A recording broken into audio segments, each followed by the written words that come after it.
There was once upon a time a young peasant named Hans, whose uncle wanted to find him a rich wife. He therefore seated Hans behind the stove, and had made it very hot.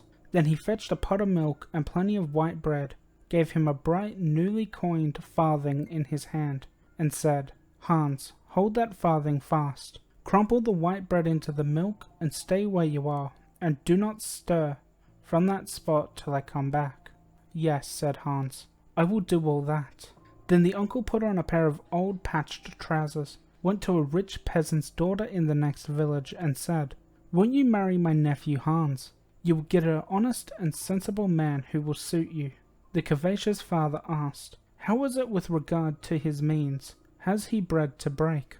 "Dear friend," replied the uncle, "my young nephew has a snug berth, a nice bit of money in hand, and plenty of bread to break. Perhaps he has quite as many patches as I have." And as he spoke, he slapped the patches on his trousers.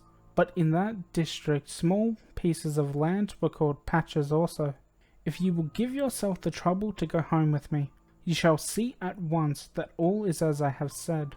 Then the miser did not want to lose this good opportunity, and said, "If that is the case, I have nothing further to say against the marriage."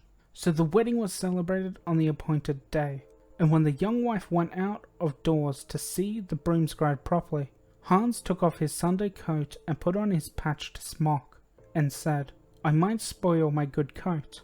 Then together they went out, and whatever a vineyard came in sight, or fields and meadows were divided from each other. Hans pointed with his finger, and then slapped either a large or small patch on his smock, and said, "That patch is mine, and that too, my dearest. Just look at it," meaning thereby that his wife should not stare at the broad land, but look at his garment, which was his own. "Were you at the wedding too?" "Yes, indeed I was there, and in full dress. My headdress was of snow. Then the sun came out, and it was melted. My coat was of cobwebs, and I had to pass by some thorns, which tore it off me.